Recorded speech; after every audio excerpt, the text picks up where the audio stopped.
Hello students, MA previous political science paper second की class में आपका पुनः स्वागत है। जैसा कि हम जो हमारे लेक्चर्स की श्रृंखला चल रही है उसमें हम भारतीय संविधान पे हमको किन देशों के या किन प्रावधानों पे हम ये चर्चा देख सकते हैं या हम ये प्रभाव देखते हैं कि हमने ये चीज़ें कहाँ से भारतीय संविधान में शामिल की गई हैं या किस रूप में भारतीय संविधान निर्माताओं को उनका ऐसा क्या दृष्टिकोण रहा होगा कि उन्होंने भारतीय संविधान में इन बातों को शामिल किया है। लास्ट क्लास में हमने देखा था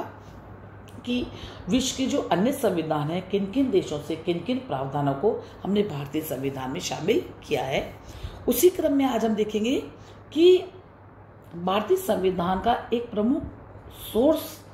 वे जुडिशरी द्वारा दिए गए वो डिसीजंस है, वो उसके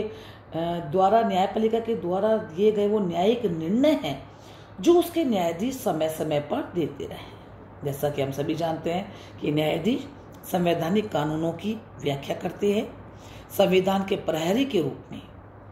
जब वह उसकी रक्षा करते हैं तो वह उसकी इंटरप्रिटेशन भी करते हैं और उनके द्वारा दिए जो भी डिसीजन दिए जाते हैं वे वो हम जानते हैं वो तब तक इफेक्टिव बने रहते हैं कि जब तक न्यायपालिका के स्वयं के द्वारा ही इसके संबंध में कोई अन्य निर्णय नहीं दिया जाए। तो हम ये देखते हैं कि जो भारत का सुप्रीम कोर्ट है या जो हाई कोर्ट्स है उनके द्वारा अनेक ऐसे न्यायिक निर्णय दिए गए हैं जो हमारे देश के कानून का उसी प्रकार महत्वपूर्ण भाग है जिस प्रकार की संविधान के विभिन्न आर्टिकल्स। जैसे उदाहरण के लिए भी हम ये देख सकते हैं कि जब गोपालन बनाम मद्रास राज्य का मुकदमा था तो सुप्रीम कोर्ट ने इंडिविजुअल की जो स्वतंत्रता है, उसका जो व्यक्तिगत स्वतंत्रता का क्षेत्र है उसको परिभाषित, उसको व्याख्यात करने का प्रयास किया है। तो और उसके बारे में उससे भारतीय संविधान में नई बातें, नए एस्पेक्ट्स, एक नया नजरिया देखने का उसके अंदर ऐड हुआ है। इसी प्रकार हम देखते हैं कि जो उस समय या जब संविधान आगे बढ़ रहा है, जैसे जैसे हमारे संविधान के बाद के करीब 75-80 वर्ष हमारे गुजर चुके हैं, तो जो देश में जो प्रथाएं हैं, जो परंपराएं, कन्वेंशन चले आ रहे हैं, ये संविधान के अलिखित भाग के रूप में हमारे समय में हमेशा हम ये जानते हैं कि किसी भी समाज में, किसी भी व्यवस्था में उसके देश की प्रथाओं, उसके अभिसमयों, उसकी परंपराओं का एक यूटिलिटी होते, विशिष्ट महत्व होता है। यद्यपि भारतीय संविधान ब्रिटेन के संविधान की बात की परंपराओं और अभिसमयों पर आधारित नहीं है, लेकिन फिर भी भारतीय संविधान एक लिखित संविधान है। लेकिन फिर भी समय के साथ साथ इसमें कुछ ट्रेडिशंस विकसित हो गए हैं। सर्वप्रथम अगर हम इन परंपराओं को देखने का प्रयास करें तो देखेंगे कि संविधान के द्वारा हमने हमारे यहाँ पे समस्त कार्यपालिका जो शक्तियाँ हैं वो राष्ट्रपति में जनरली निहित होती हैं, परंतु भारत में हमने ये परंपरा विकसित कर रखी है कि वह मंत्रिमंडल के परामर्श के अनुसार ही इन शक्तियों का प्रयोग कर सकता है। तो ये परंपरा के रूप में हमने इसके अंदर एक चेंज कर लिया है। जबकि दूसरे देशों में हम देखें तो वहाँ पे एग्जीक्यूटिव पावर सारी राष्ट्रपति में होती है, अगर हम अमेरिका के राष्ट्रपति पे चर्चा करें, लेकिन भारतीय संदर्भ में हमने इसे परंपरा के अनुसार इसमें चेंज कर लिया है। दूसरी परंपरा के रूप में अगर हम देखें एक्सक्यूज मी, कि राष्ट्रपति लोकसभा को भंग करता है, किंतु ऐसा वह प्रधानमंत्री की सलाह से ही कर सकता है। तो हमने जहाँ मेन दूसरे देशों से जब प्रावधानों को लिया तो उनके साथ ही साथ इफ एंड बट के रूप में उनके साथ साथ एक कार्यकारी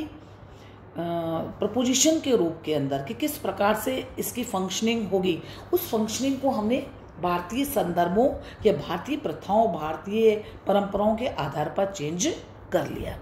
इसी क्रम में हम देखते हैं कि प्रधानमंत्री की नियुक्ति करने का अधिकार जनरली सभी संविधानों में या दूसरी व्यवस्थाओं में जहाँ भी होता है वो राष्ट्रपति को होता है, किंतु भारत में अगर हम देखते हैं हमने परंपरा के अनुसार राष्ट्रपति उसी व्यक्ति को प्रधानमंत्री नियुक्त करता है जो लोकसभा में बहुमत दल का नेता होता है। तो ये एक परंपरा इस प्रकार की विकसित हो गई है कि हमने उन प्रावधानों को लिया है, अंगीकार भी किया है, लेकिन भारत की परिस्थितियों के अनुसार उसके अंदर सेलेक्टिव एंड बोरिंग अप्रोच को अपनाते हुए चयन के अधिकार को भी रखा है कि किन बातों को स्वीकार करना है और किन बातों को अपने अकॉर्डिंगली चेंज कर लेना है। तो हम ये देख सकते हैं कि भारत में आज जो भी पार्लियामेंट्री सिस्टम है वह पूर्ण रूप से परंपराओं के आधार पर ही, हमने कुछ बातें ब्रिटेन में देखी, कुछ बातें दूसरे देशों के अंदर देखी, और संसदात्मक व्यवस्था के अंदर हमने देखा ब्रिटेन के अंदर संसद की सर्वोच्चता है, लेकिन हमने भारत में संविधान की सर्वोच्चता को स्थान दिया है। तो ये भी एक महत्वपूर्ण सोर्स के रूप में भारतीय संविधान को गत्यात्मक बनाए रखता है। इसके साथ ही साथ भारतीय संविधान का एक अन्य महत्वपूर्ण सोर्स संविधान या कानूनों पर लिखे गए जो कमेंट्रीज होती हैं या जो जिनको हम टीकाएं कहते हैं वह भी है। और इन टीकाओं में, इन ग्रंथों में हमें जिन पुस्तकों का, जिन राइटर्स का नाम लेते हैं उनमें सर्वप्रथम D.D. बसु के द्वारा लिखित commentary on the constitution of India का नाम लेते हैं हम। इसी प्रकार जब हम संवैधानिक विशेषज्ञों का नाम लेते हैं तो लक्ष्मीमल सिंह भी हैं, सोली सोराब जी हैं, सुभाष कश्यप है, अभिषेक मनु सिंह भी हैं, अरुण जेटली हैं। इनके द्वारा समय समय पर जो भी महत्वपूर्ण बातें कही गई हैं या विचार जो व्यक्त किए गए हैं, इसी क्रम के अंदर हम देखें तो डायसी की एक महत्वपूर्ण किताब है लॉ ऑफ द कॉन्स्टिट्यूशन। तो इन सब पुस्तकों ने, इन सब टीकाकारों ने, इन सब संविधान विशेषज्ञों ने, इनकी जो कमेंट्रीज थी कॉन्स्टिट्यूशन पर, इन सब ने भी भारतीय संविधान के अंदर एडिशन किया है, उसको प्रवाह में रखा है, उसके अंदर बहुत सी चीज़ों को जोड़ा है। तो हम कुल मिलाकर के ये कह सकते हैं कि हमारे संविधान निर्माताओं ने कभी ये दावा भी नहीं किया था कि वे कोई मौलिक, अद्भुत कोई संविधान खोज निकालेंगे या कुछ ऐसा बनाएंगे जो बहुत बिल्कुल डिफरेंट होगा, जबकि हमारे संविधान निर्माता तो एक ऐसा अच्छा और वर्किंग कंडीशन का कॉन्स्टिट्यूशन बनाना चाहते थे। और इस लक्ष्य को अगर जब हम देखते हैं, जब हम भारतीय संविधान का अध्ययन करते हैं, तो हमें लगता भी है कि वे इस कार्य में काफ़ी सफल भी हुए। यद्यपि बहुत से आरोप हमारे संविधान निर्माता सभा पर लगे, संविधान निर्माताओं पे लगे कि उन्होंने दूसरे देशों के संविधानों का अंधानुकरण किया है, या संविधान के जो कुछ भाग हैं वो ही हमारे हैं, बाकी सब हमने दूसरों से लिया है। लेकिन ये सब बातें खारिज हो जाती है जब हम भारतीय संविधान का अध्ययन करते हैं। तो हम डॉक्टर अम्बेडकर के शब्दों में कह सकते हैं कि यह संविधान पूर्णतया व्यवहारिक है। और यदि भारतीय संविधान में कुछ त्रुटियां रह भी गई हैं और जो ये लोग कह रहे हैं कि हमारा संविधान खराब है, तो हमें ये कहना पड़ेगा कि मानव स्वभाव ही खराब है, अन्यथा इस संविधान में कोई भी कमी नहीं है। और ये सच भी है कि हमारे संविधान के कुछ प्रावधानों पर जो स्पेशली जब हम देखते हैं तो हमको वास्तव में भारतीय इतिहास और संस्कृति की स्पष्ट छाप भी दृष्टिगोचर होती है,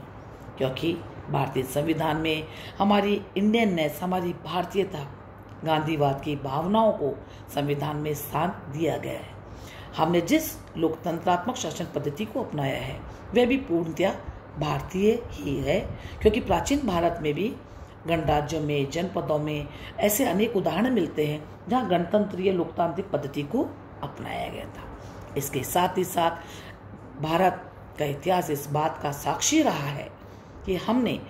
हमेशा रिलीजियस जो टॉलरेंस है, जो हमारी धार्मिक सहिष्णुता की जो नीति है, यह भी हमेशा से भारत में और भारत में प्रवाहित रही है। इसके साथ ही साथ नीति निर्देशक तत्वों के अंदर अगर हम देखें, गोवध का निर्देश, मद्य निषेध, विकेंद्रित आर्थिक और राजनीतिक व्यवस्था, कुटीर उद्योगों का प्रचार प्रसार, स्थानीय शासन या जिसको आज हम पंचायती राज व्यवस्था कहते हैं, इन सबको हमने जब भारतीय संविधान में स्थान जब मिला है तो यहाँ पर हमको भारतीयता के दर्शन भी होते हैं। तो कुल मिलाकर के हम ये कह सकते हैं कि हमने यद्यपि विदेशी संविधान की व्यवस्थाओं को हमने संविधान में स्थान दिया है, लेकिन साथ ही साथ हमने अपने संविधान में भारतीयता के तत्व को भी बनाए रखा है। धन्यवाद।